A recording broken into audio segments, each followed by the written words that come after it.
Hey everyone, Seth Marchant and Paul Klim here with the Home Team Brokers coming to you from Washington Park today. If you're new to this channel, living in Oregon, we show you what it's like to eat, sleep, play, all the pros and cons. And today we're going to be talking to you about what it's like to live in Portland. From two Portlanders, two people that have been born and raised in Portland, we're going to show you what it's like to live in Portland. Hit the subscribe button, tap that bell, make sure you get notified each time we drop a new video like this. We get people reaching out to us all the time that want to move to Portland, and we always love to hear from you. You can give us a call, send us a text, shoot us an email, even click the link below in the description if you'd like to jump into our calendar and schedule a Zoom. No matter how you get in touch with us, we'll be there for you when it comes to moving to Portland, Oregon.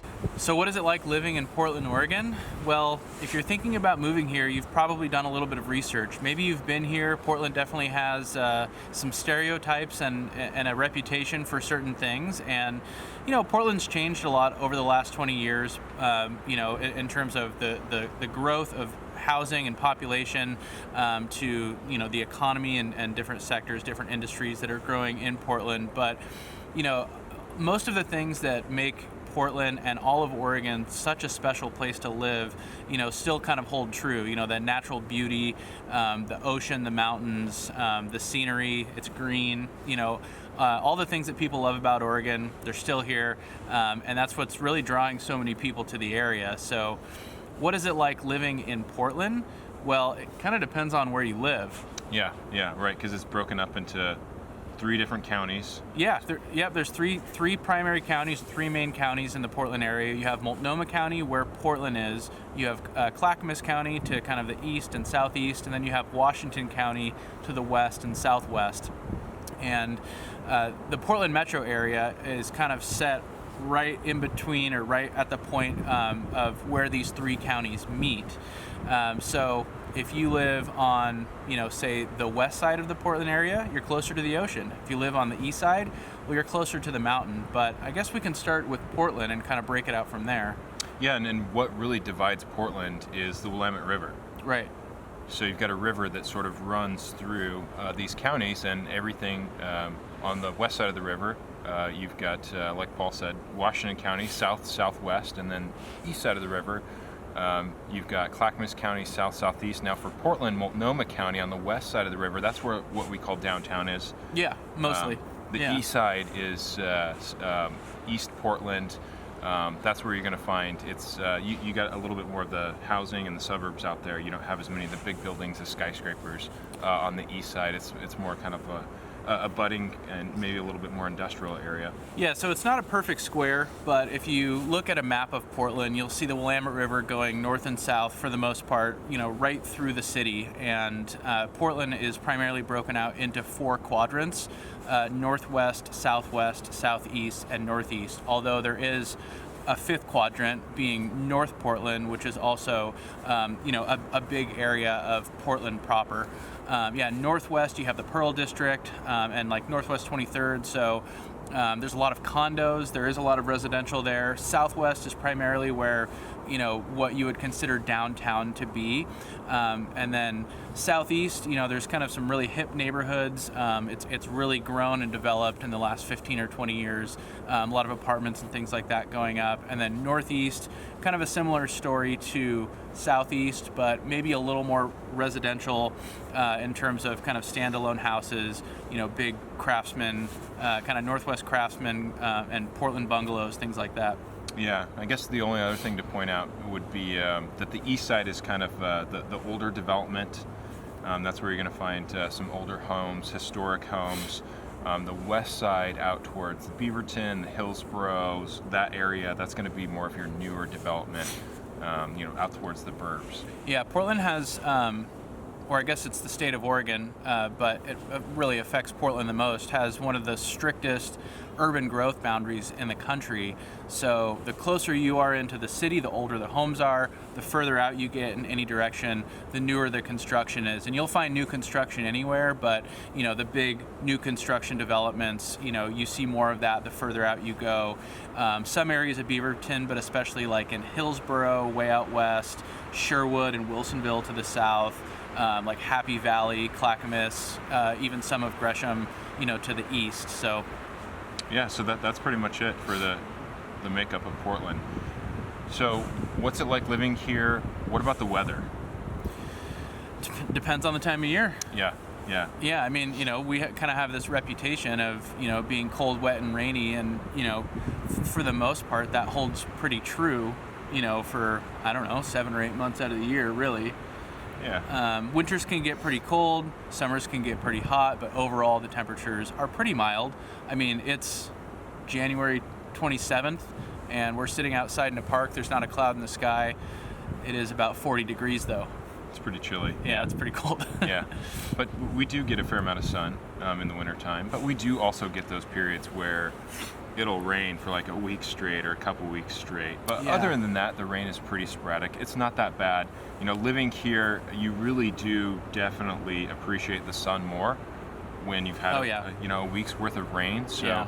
It's like when it's been raining for a long time and you get a day like this where it's not raining, it really compels you to go outside and make the most of it and do something. So that's part of living in Portland is kind of allocating your time based on the weather. You really want to take advantage as much as you can when it is nice and get outside. And it is nice a fair amount. But yeah, we get some streaks where it rains quite a bit. And when it does, we have stuff to do when it's rainy outside too. Yeah, so what's it like in the summer? Like, what are people doing primarily in the summer, would you say? The summer, I mean, people are always out and about walking, but the activities that people are typically doing, there's a lot of hiking around here, as you might expect. But a lot of kind of, when it's summertime, people do tend to travel around a little bit here because we have so many things that are so close, that are hour and a half trip. The Oregon coast about an hour and a half away. The mountain's an hour and a half away, and people do go up to the mountain in the summertime because there's stuff to do on the mountain in the summertime. Oh yeah, ton of hiking, and really in any direction.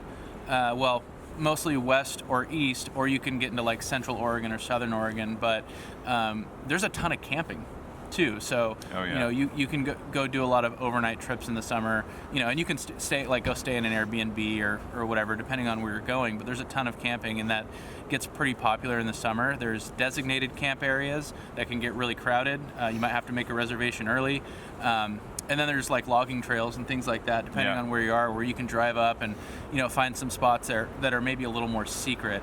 The designated camping areas probably tend to be a little more family friendly, and then being way off in the woods off a logging trail, maybe a little more adventurous, but there's a ton of it. And that's spring and summertime, so fall time, winter time.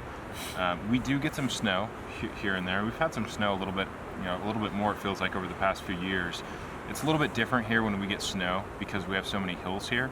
So if you come from a place that gets a lot of snow, if you're somewhere in the Midwest that gets a lot of snow and it's pretty flat where you're coming from, it's different when you combine snow and hills, right? And especially when you have people that aren't necessarily always used to driving in the snow. So things do shut down a little bit here when it gets snowy. Yeah. Schools tend to shut down.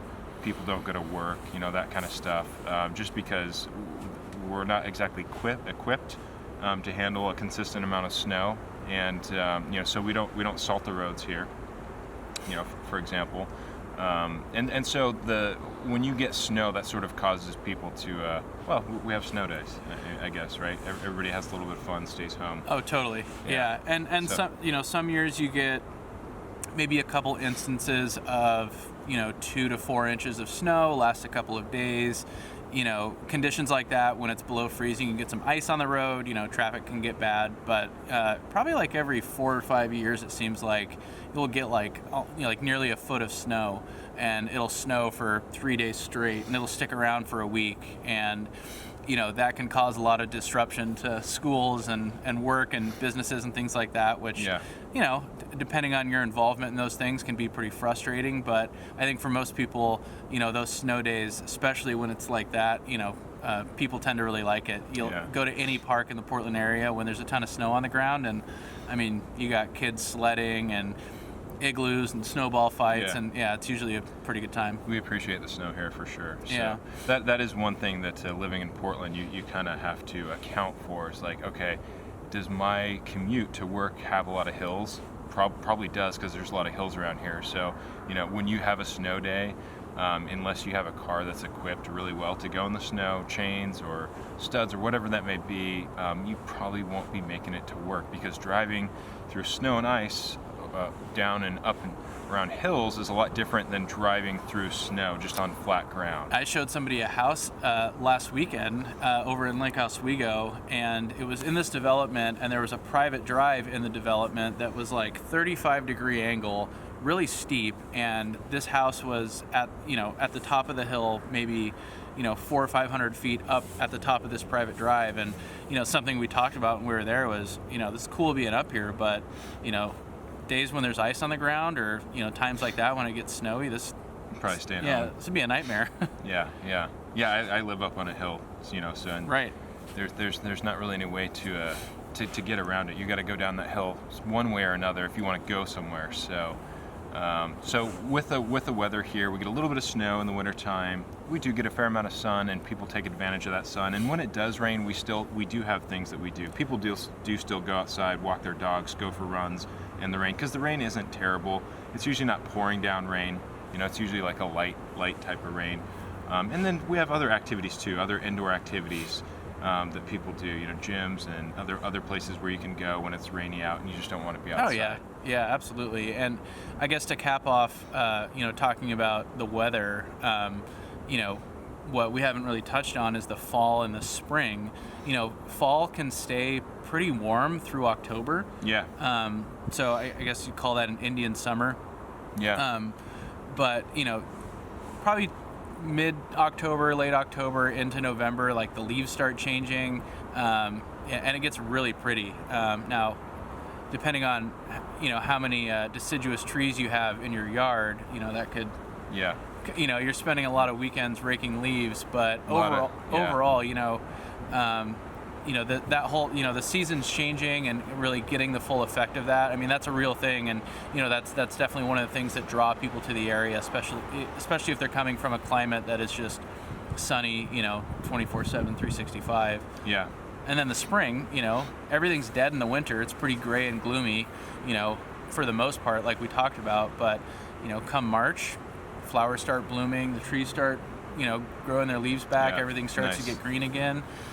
So that's definitely an experience that, I don't know, people who live here, I've probably taken it for granted my whole life, but it's pretty awesome. Yeah, it's hard not to pick summer as your favorite, season, given where we live and how nice the summers are here. But fall is pretty nice too. Now that you mention it, I mean, it does stay pretty warm throughout the fall, and it's usually doesn't rain a ton in the fall either. So it's got this kind of like, and it's still a little bit crisp. Yeah, a little cooler mornings. Yeah.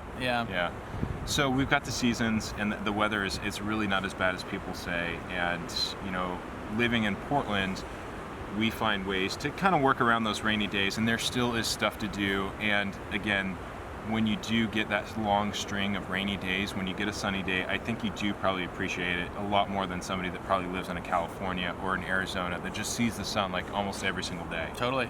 Yeah. Another part of kind of living in Portland that's really attached to the seasons is sports. Yeah.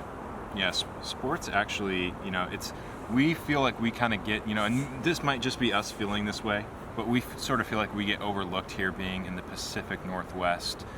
Our biggest sports team, the Portland Trail Blazers, I mean, if you want to call them that, I mean, they're the largest, franchise, but the Timbers might have something to say about that with, their past season, but we do feel like in the Pacific Northwest, we don't get that kind of national spotlight coverage of our sports teams that some of the other bigger markets might get. So it might not feel like sports are that big here, but we're huge sports fans, all the way, not just professional sports, right? But we have great college teams as well. Yeah, go Beavs. Go Ducks, right?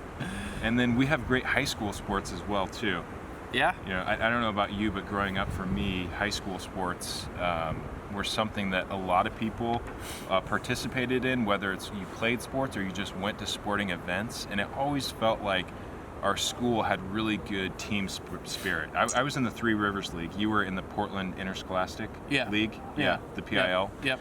And the Three Rivers League, I mean, basketball games and football games, we would always pack the stands and people would always be cheering and screaming. And then, for the smaller sports, like maybe like a tennis or something that doesn't get like the same amount of traffic, you still kind of, sometimes you would go, watch a friend or go to those things just to support, some of the smaller sports. So even in high school, it felt like there was a lot of team spirit and people really enjoyed sports around here. And then your intramurals for grade school kids and even adults too. Adults continue to play or take part in intramurals. Intramurals is just, how would you describe intramurals? That's just, an organized. There's different companies that have organized leagues throughout the city and anybody can play throughout the different suburbs. Yeah, you just get a team.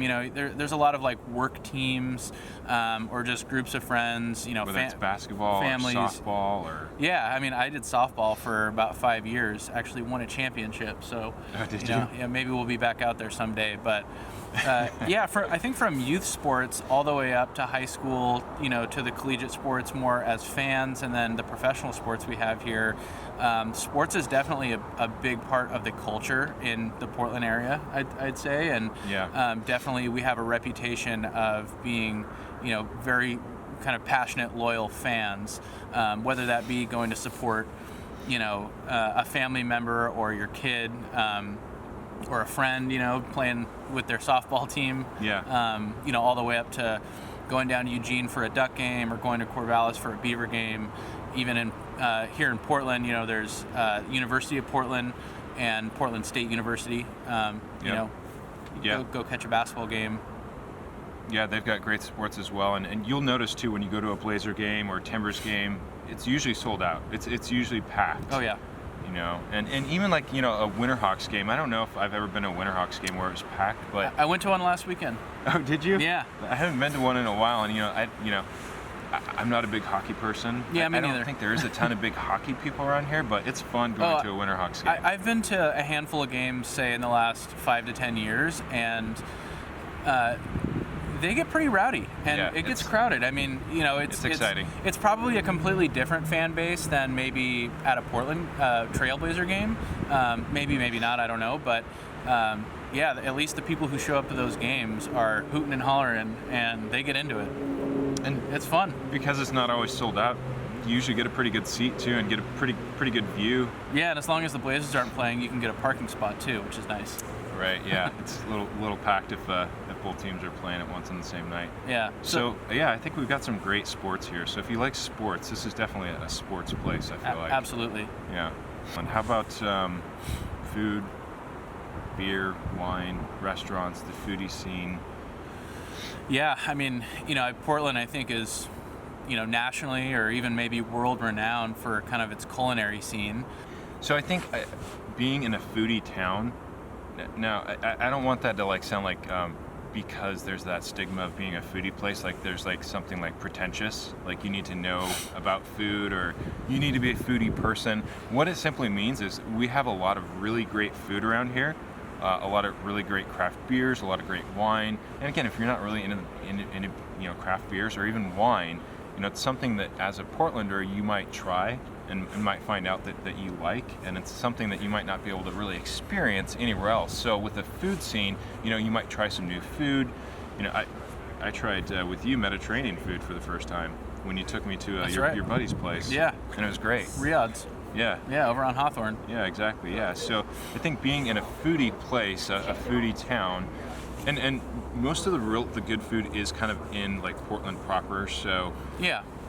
If you're, in Clackamas County or Washington County, you might have to drive a little bit, but some of the good like restaurants and the chefs have sort of branched out into the suburbs as well. So Clackamas County, Washington County are kind of benefiting from Portland being such a foodie town. So being a foodie town, we like to to try different restaurants, to go to different places. There's like no shortage of new places that you can go try. Yeah, it's definitely a common kind of thing that people have on their list of, things that they're doing on a regular basis. The outdoor stuff is great, obviously, and all the activities that the area provides, but definitely going and checking out a new restaurant, which you can pretty much do every weekend, indefinitely, to keep kind of trying new stuff.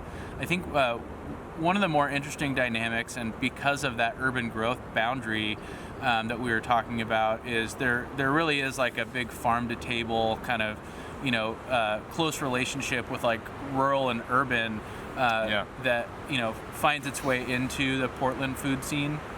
A lot of the farms where the food is sourced, or ranches, or places where the meat comes from, for example, are all local. So you'll see a lot of restaurants will actually have listed on their menu items where a specific crop came from, or where this steak came from. And to kind of paint that picture a little bit more, Portland does, in the Portland metro area, not like Portland proper, but in like Clackamas County or maybe Washington County, you do have a lot of these farms actually in the Portland metropolitan area. Yeah. So like this, this is not necessarily talking about like, sourcing farms from southern Oregon or from eastern Oregon. It's like literally, 5 minutes away, 10 minutes away. Yeah. Yeah, no, I mean, I don't know exactly where we rank necessarily. I mean, it's probably commensurate with the size of the city and the population relative to like a New York City or LA. But on a per capita basis, it's probably amongst the best food towns in the country. And that's not speaking from bias. That's really what the reputation is. Yeah, that's other people's opinions. Yeah. So I think living in Portland, you do tend to try more food, more restaurants. Same goes with craft beer and wine. I can remember like thinking like to myself, like, what's this, craft beer thing? Like, what are these expensive, nasty tasting IPA beers? Yeah. I don't remember the first time I had one, but I kind of remember like thinking that, Oh, it grows on you. Right. Yeah. But once you get into it, it's like, these beers are pretty good actually. Yeah. So very quick history on that. So late 70s, early 80s, there was like 3 or 4 brewers in the Portland area that banded together to lobby politicians in Salem to basically make it legal to sell beer that you made at a brewery on site, so you could have like a pub that was also a brewery or vice versa. So once that basically became legal, the craft brewing industry really exploded in Oregon, and in particular the Portland area. And I would say early 2000s to mid 2000s, that really just like, totally took off, and you started seeing a new brewery open up, every few weeks, every month. And I mean, any neighborhood you live in, whether that's in Portland proper or in any of the suburbs now, especially, they're kind of moving more and more out into the suburbs. There's going to be a brewery and probably several that you can try. Yeah, so if you're living in Portland, you've probably been to a brewery at some point. Yeah. Even if you don't drink craft beers, these breweries sort of cater to everybody. Yeah. These days, they'll have like a pub beer that's not like an IPA. That's a little bit closer to like a domestic type of beer. Yeah, like just a lager, like a Coors Light or something. Yeah. So I think you try the craft beers, and then I think it's similar with wine too. Yeah. Because we have one of the best wine countries just an hour away. I don't remember the first time I went wine tasting. I was probably in my mid-20s or something like that, but I didn't really have any interest in wine or drinking wine or anything like that. But it's just such a common thing that people do, because there's so many vineyards around here. I have one that I can walk to from my house. Yeah. I mean, there's so many vineyards around here that you end up like trying it at some point. Somebody, you have some friends. It's kind of a thing to do, and it turns out to be kind of a fun little thing to do. Yeah. There's a ton of wineries, and kind of the main wine country stretches throughout the Willamette Valley, but does start to touch the Portland metro area, kind of on the west and south side, in areas like Sherwood, but even like, West Lynn, as you get further south, they become more accessible, and it's really common for people to, join wine clubs. A lot of the wineries offer really big tasting rooms and a lot of different amenities that kind of make it a fun place to hang out. So it's really like experiential beyond just going and trying some wine. I mean, a lot of them are kid friendly. You can bring your kids, you can kind of make it a family outing, and it's definitely a popular thing to do, in particular when the weather gets a little nicer. Yeah, we've got at least 5 that I can think of off the top of my head, wineries that you can go drink wine in my city alone, and that's like 20 minutes from like Portland proper. I found actually, have you heard of Pete's Mountain Vineyard? I don't think so. So Pete's Mountain is like part of West Lynn. Okay. There's a vineyard there. Oh, that's by the Oregon Golf Club. Pete's That's Mountain? right. Yeah, it's by the Oregon. Yeah, it's where the Oregon Golf Club is. The owner's a super nice guy. My dad was telling me this, and I saw on Instagram his brother is in KISS. No way. Yeah, isn't that a funny little thing? Yeah, that's awesome. I forget the name now. The owner's name is Mike, and I forget his last name. But anyways, so that's part of living in Portland. I think is you go to some new places to try a vineyard or a winery or something like that, and it's great. Yeah, and that obviously the experience of going to a place, but all your local grocery stores, all your local restaurants are going to feature a ton of Oregon wine too. So you don't have to go out to all these wineries to, try them all to see which one's your favorite. You can just go to the grocery store and, pick your favorite ones or try new ones. If you're new to it too, again, not pretentious. Like if you walk into a winery and like, I know nothing about this, they're not gonna, turn their nose away, lift their nose to you. They're going to say, okay, great, and they're going to tell you all about the wine and be very happy to do it. Yeah, and I mean, I've never been to like a Napa Valley. I know you have, but or that area of that wine country. But that seems like that's different there. Yeah. Seems like that's kind of the reputation, and I don't know. That's just not really. I don't know. It seems like across the board, people are generally a little more friendly and helpful in the Portland area or in Oregon or maybe throughout the Pacific Northwest. But I think that was maybe my apprehension initially about going to a place like that. I'm like, I don't know anything about wine. I don't want like these people to think that I should, there's this like sense that it's like going to be pretentious and you don't belong here type of thing. I've never experienced anything close to that or seen anything close to that. They're always, anywhere you go, they're always welcoming of all people, and they're always happy to tell you about their process and the grapes and all the work they put into very making proud. it. So that's definitely something I think most people do living in Portland. Yeah. And then also, we've got marijuana as well too. Kind of in the same boat. Yeah. If you will. Now, so it's legal here. It's one of a dozen states or something like that. Something like that. Yeah. Maybe 17 now. Yeah, probably more so now. Yeah. The one thing I would say about it, so if that's a plus for you, great. It's easy to find. It's in a lot of places. But if it's something that you don't want to be around, because for whatever reason, some people don't want to be around it, there are places actually that you won't see it because the licenses are given by municipalities. So some cities have dispensaries and some don't. So if you want to be close to that, we can show you where that is. If you want to be away from it, we can show you where you can live to be away from it as well. Yeah, there's going to be different suburbs, different parts of Portland, different neighborhoods where there's a dispensary on every corner. Then there's going to be areas where you really can't find it, like you were saying, like a West Lynn, for example, or Lake Oswego. I think regardless, across the board, for the most part, you're not smelling weed or seeing it everywhere you go. Now, I say that for the most part because, there's some parts of maybe downtown or some neighborhoods in Southeast Portland where, it might not be that uncommon for somebody just to light up a joint on the sidewalk. Since it's been legal, I've seen it a few times. Yeah, which isn't before it was legal, probably never. Which isn't technically legal, but right. I think people are just a little more kind of open and free with it in some areas more than others. And again, like Seth said, if that's something that you're a little bit concerned about and you want to be more away from that, just let's just talk about what areas, or rather, we can talk to you about what areas might be best for you, or if you want to smoke weed all the time, or if you want to be a part of that, we can tell you where the best neighborhoods for that will be too. Right. All right, what's next? So living in Portland, what are the people like here? Well, I think generally people are very friendly and very welcoming. Portland, for a really long time, has been a place that has been very open to and welcoming to diversity and people of all kinds and backgrounds and things like that. And so I think you would definitely experience that, living here. Portland itself isn't really that diverse. Right. So, there's that too. But yeah, Portland does tend to be pretty welcoming, and I think the people do tend to be pretty friendly. But I would say you kind of have to get people out of their shell a little bit.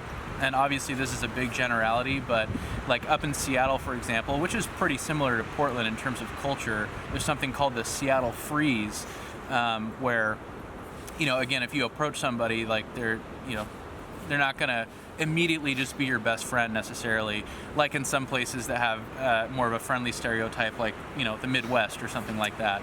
Yeah, Southern hospitality. Yeah, or the South.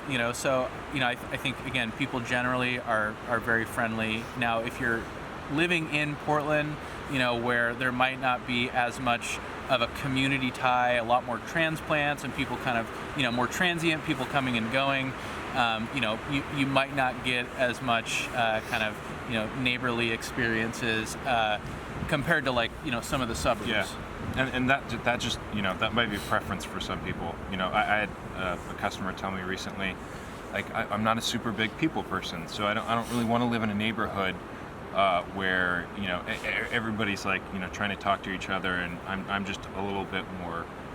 Private. Yeah, just more of a private person, And then, there's other people that, that want to live in a place where there's places around Portland where when you walk by the street and somebody, they're going to wave to you and smile and say hi.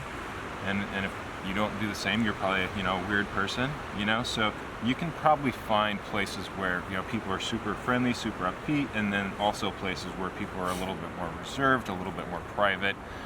It just depends on what part of Portland that is. Yeah, and probably in more of the suburbs outside of Portland, areas that are less suburban, you have more developments and kind of close-knit neighborhoods where you're just going to get just a generally kind of overall more friendly atmosphere. But I don't know. I mean, I'm one of those people that walking by somebody on the street or driving by somebody in the car, I'm always going like this, and most places people are going to give you a wave back. Now, if you're walking down the street downtown Portland, you're not going to get that as much probably. Now, probably in your neighborhood, I know in my neighborhood, a little wave, you're going to get a wave back. So, maybe that's not too different than anywhere else in the country, but I think people are again generally pretty friendly, and there is kind of a good community feel in Portland overall. Yeah, for sure. Yeah, so the people overall here are great. Yeah, and I think a lot of people in Portland and even in the Portland metro area, tend to kind of have the same leanings on a lot of things, and that's not necessarily all politically, but if we do want to talk about politics, Portland and the Willamette Valley, Portland down to Eugene, and probably Bend, maybe Hood River to some extent, tend to be, well, maybe not a little left-leaning, maybe quite a bit left-leaning, at least if you look at everything kind of as a whole. But Oregon, I mean, is a really rural state and tends to be a lot more right-leaning on a lot of things. So just like Austin in Texas is considered the blueberry in the tomato soup, you do have that element in Oregon as well, for sure. Yeah, and there are parts of the Portland metro area where people are kind of right-leaning. Yeah, totally. So if that's important to you, we can kind of show you where there's places where people lean left, places where people lean right.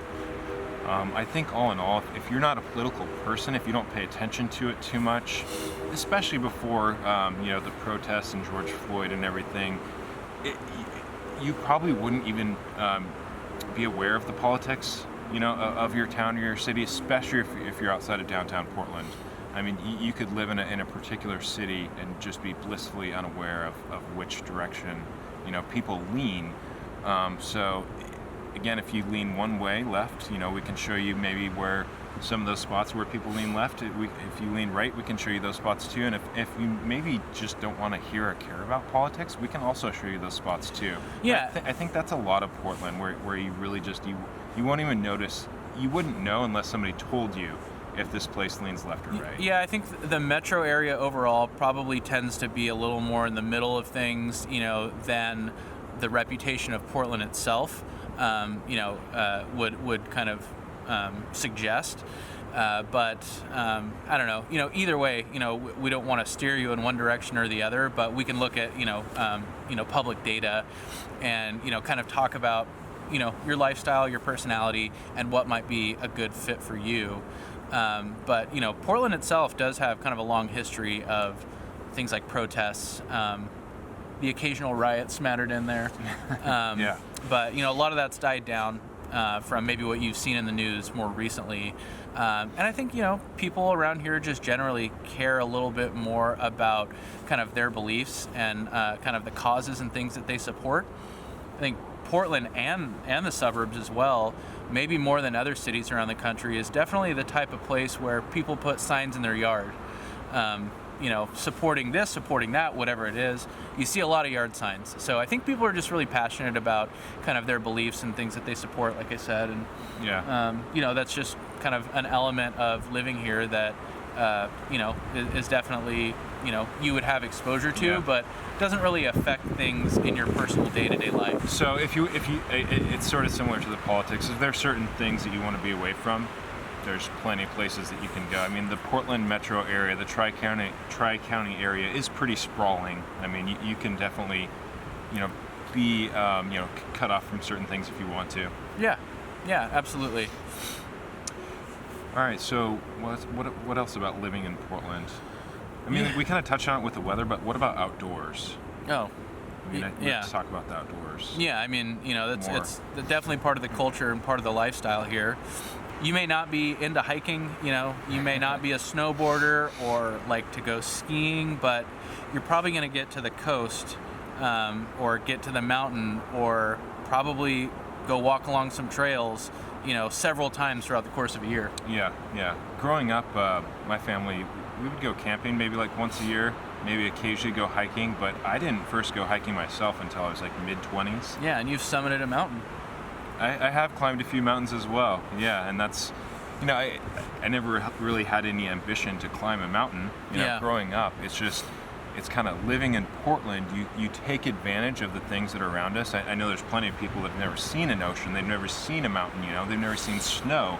So it's, when you're looking for things to do, when you're taking advantage of the weather, you have to say to yourself, well, okay, I've never been hiking before, but there's tons of places to go hiking. If you don't really know what you're doing, there's tons of groups and people you can meet up with that will take you hiking. So you kind of tend to do some things, maybe kind of like the wine tasting or the craft beer. Like you kind of just try it because it's there and it's something that a lot of people enjoy, and then you find out you enjoy it too. So hiking, snowboarding, just going to the coast. I think just seeing the ocean and kind of hanging out there. That's a thing that. Part of living in Portland, a thing that everybody does. Yeah, and all this stuff is so accessible. Hour and a half, 2 hours, depending on where you're going. You can get just the most incredible views of the ocean. From dozens and dozens and dozens of beaches. Just within a pretty quick drive from the Portland area. Similar with the mountain. I mean, and you can just go stay up in a cabin, for the weekend. You can go camping. You can go up to like a timberline lodge for the afternoon, have lunch, and drive on home. There's just, there's so much kind of, right there on your doorstep for the most part. A lot of day trip stuff. Yeah. Whether it's up the gorge or to the mountain or to the coast. Yeah, the gorge too. I mean, I don't think we've talked about that as much. Yeah, we haven't talked about the gorge that much. I mean, I think that's part of living in Portland and being a Portlander. You do take advantage of all the things that are around you, and the gorge is beautiful. Obviously, the river, the Columbia River. We've got a lot of rivers around here. Yeah. Right? Like the rivers are going through everywhere. That's hence the name of my school district, Three Rivers. Yeah, right. Yeah. Right. Yeah, the Columbia River Gorge. The Columbia River separates Oregon and Washington, and there's, I don't know, probably a 50-mile stretch or so that's, referred to as the Columbia River Gorge Scenic Highway or something like that on Highway 84. And there's just these enormous cliff sides on both ends. On the Oregon side and the Washington side, you have a lot of different mountains and hikes that you can do, waterfalls. Yeah, some of the best hikes and waterfalls are up the gorge. And I think because you've got that topography Yeah, right. of both on the Washington side, but more so on the Oregon side. Yeah. You've got Mount Defiance. That's the highest point in the gorge. Mm-hmm. It gets up to about 5,000 feet. So you get quite a bit of elevation from the river, which is right at sea level. And with that, there's just tons of waterfalls that are all up and down the Columbia River Gorge, and all kinds of trails that you can hike around these waterfalls. So sometimes you don't really have anything to do, and you haven't been up the gorge for a while. You say, let's take a little day trip up to Hood River, up the gorge. Yep. So that's, I think, living in Portland. That's one of the things that you do is you just take these like kind of day trips here and there that you might not otherwise do if you live somewhere else that just didn't have those types of things. Right. What about in Portland, or kind of in the immediate area? As far as Hikes. what do you do? Yeah. Biking. Yeah, that's true. Yeah, right. Trails. There's just as much hiking like in Portland as around Portland, I guess, right? Yeah, I mean, we're surrounded by forest right now. We're 5 minutes from downtown Portland. Right. Yeah. So we're kind of in between Washington Park and Forest Park in the Hoyt Arboretum, and I think there's like almost 15,000 acres between these two areas of just forest. It's all wooded.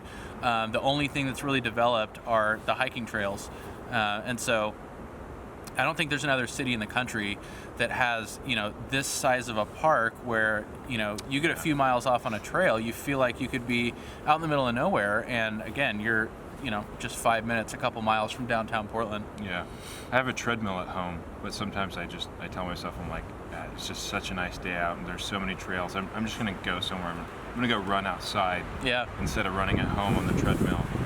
And so I think that's just part of being a Portlander is you kind of do some of that stuff, whereas other places, if you lived in, I don't want to call out any states, but maybe somewhere where there's just not the same type of natural beauty, you might just be more inclined just to stay at home. Sure. Yeah. Yeah. I mean, people use their Peloton and stare at a screen. Right. Where here in Portland, we're like the most bike-friendly city in the country. You could, do a 10-mile bike ride and, go through hills and trees and, go by lakes and rivers and all kinds of stuff. Yeah.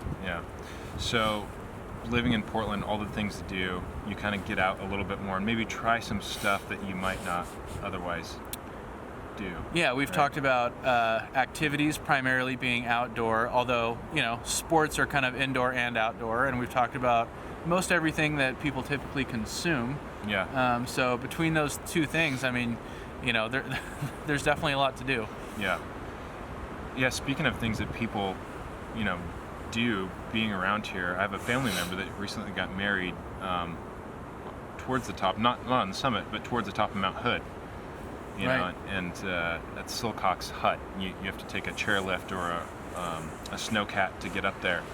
And I think, I've never been to a mountaintop wedding before, and I think you just don't really have that kind of aspiration to get married on top of a mountain if you don't live somewhere that doesn't really have mountains. So I think just being around the area, being around the people and the kind of culture of being more outdoorsy and doing these outdoorsy things, you kind of tend to do stuff that you might not otherwise do if you live somewhere else. Yeah, I don't consider myself a quote-unquote hiker. I don't have a ton of... I don't either. I don't have a ton of equipment, but I mean, I'll go on, a couple dozen hikes at least over the course of a year, easy. I don't consider myself a mountain climber. Yeah, exactly. I guess technically if you climbed a few though, maybe you might. I don't know. Yeah. Well, what else we got? The arts and science. We have the Portland Art Museum. We have OMSI, the Oregon Museum of Science and Industry, which is a great place for kids and adults. We've got Reed College and Lewis and Clark College, which are two of like the biggest liberal arts schools in the country. Yeah, definitely on the West Coast. Yeah, on the West Coast. So there's a lot of stuff. We have OHSU, Oregon Health and Science University. Yep. So between OMSI and OHSU and all the kind of arts that I think we have a good sort of like sciencey, like arts, like there's a lot of things to do if you want to go to the art museum or go to OMSI. Did you ever go to the Omnimax? Oh yeah. You did? Okay. Yeah. They closed that down, but I missed that thing. Oh yeah. I don't think most people know what that is or like have one of those in their town. I don't know. I know planetariums are pretty common. Like they have one of those. They have planetariums, but the actual Omnimax. And if you haven't heard of this before, it's a dome, and it's like a movie theater, but it's a dome, like a half dome. So you're actually sort of seated within this dome. So you're watching a movie you can actually look left, look right, look up, and it's like you're actually. It's not 3D, but you're surrounded by this movie screen because you're in a dome as opposed to just a flat movie screen. And they didn't have too many things that they played there. There'd be like a new movie that came out like once a month or once a quarter or something, because there weren't too many movies that were made on the film that was big enough to project this onto this dome. Right. But Yeah. OMSI's got a ton of other great stuff too. Yeah, OMSI's great. I mean, there's a lot of other museums throughout Portland. So there are some things that you can do. That you can do indoors, especially when the weather isn't as good. That's some indoor stuff for sure. Yeah, a lot of great music venues too. So you got a ton of places in town, and Portland has always kind of had a thriving kind of underground music scene. So there's a lot of local artists and kind of smaller artists throughout the country that will come play smaller venues in Portland. But you have like the Moda Center where the Blazers play basketball. That they do huge concerts there. There's some outdoor amphitheaters within 30-45 minutes of Portland, and then you have like the Gorge Amphitheater up in Washington, where a lot of big national touring acts will go. That's about a 4-hour drive, but a pretty popular spot for people from Portland to go to in the summer months. I think if you live in Portland long enough, you get sucked to the Gorge Amphitheater at some point. If you have any sort of like friend group or social network that has interest in music, that being such an awesome venue, I think that's part of living around this area. I didn't go to my first concert until I was like late 20s maybe. Oh really? Yeah, not for a long time. Yeah, but once you do, there are some very cool venues around here. And my first one was Shania Twain at the Memorial Coliseum. Oh, really? Yeah, it was my sister dragged me to that one. I was probably 9. Yeah, the Coliseum and the Rose Garden aren't the most unique, the coolest. Yeah, they're just stadium concerts, but you get your Justin Biebers and your whatnots coming through there. Yeah, but we do have some cooler ones, like some small venues, like out east towards Troutdale, we have the McMinimans. The Edgefield. Edgefield's great, and they get some pretty. Ray LaMontagne there one time. Yeah, That's pretty cool. They get some pretty big acts. Just north of Vancouver, which is just north of Portland, over the border into Washington. It was called the Sleep Country Amphitheater.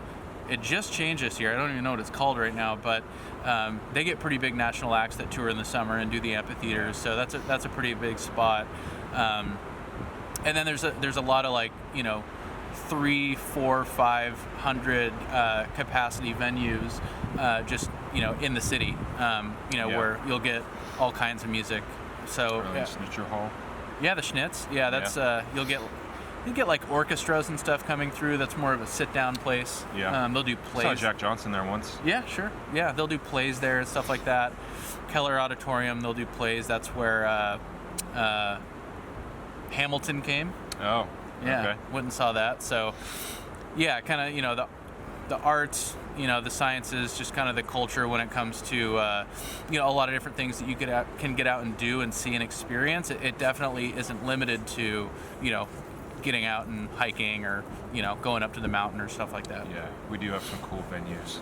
I think that pretty well encompasses what it's like to live in Portland. Another one I would say though is pets. Most people around here have pets. A lot of dog parks.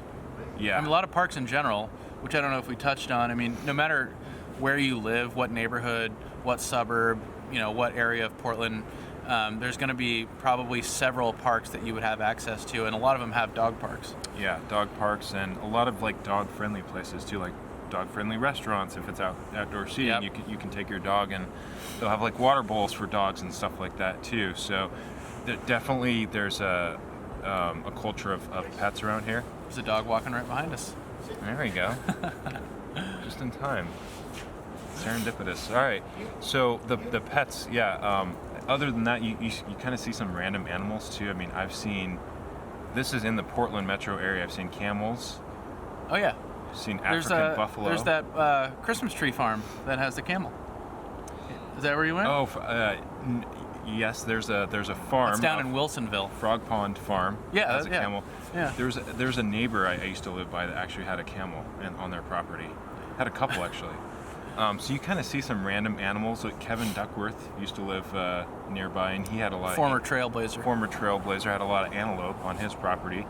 You can find a lot of random animals and random pets with people around Portland. So we like our animals around here. Yeah, I mean, what you were just mentioning made me think of, Portland's, borrowed slogan of "Keep Portland Weird," which actually came from Austin, but I think that definitely lives on, in the Portland area. Yeah. Portland's changed a lot, like we alluded to earlier on in the video.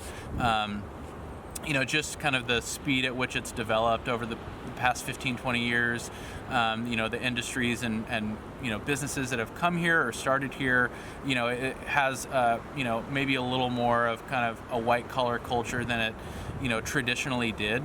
But, all the quirky, weird, Portlandy stuff, you don't have to go very far to find it. Anything else? I don't think so. I think that covers it. So if you're thinking about buying or selling a home around Portland or really anywhere around Oregon, we cover quite a bit of area. We've got a lot of people we work with on our team as well too. If it's an area that we don't cover as much, we can always refer you to somebody that might specialize in that area. But we cover a lot of ground. So really anywhere in Oregon, if you're thinking about buying or selling, give us a call, send us a text, shoot us an email, or click the link below to schedule a Zoom call with us, especially if you're coming from out of town. That's usually where we like to start, is hop on a Zoom and get to know you and what you're looking for a little bit better. Yeah, I think that's the best thing that we can do kind of right out of the gate is just, meet face to face, even if it is over Zoom, but actually have a conversation about your timeline, what you're looking for, what's going to suit your lifestyle, what's going to be best considering your budget, and just talk about all those variables so we can narrow down, what's going to be best for you, get you in touch with the lender, really, kind of plan out the next steps from there. Yeah. All right, that's it, everybody. Take care. Again, remember to hit the subscribe button, tap the bell, make sure you get notified because we make these videos all the time, and we'd love to hear from you. Yeah, I'm going to go sit by a fire now. All right, everybody, take care. Take care.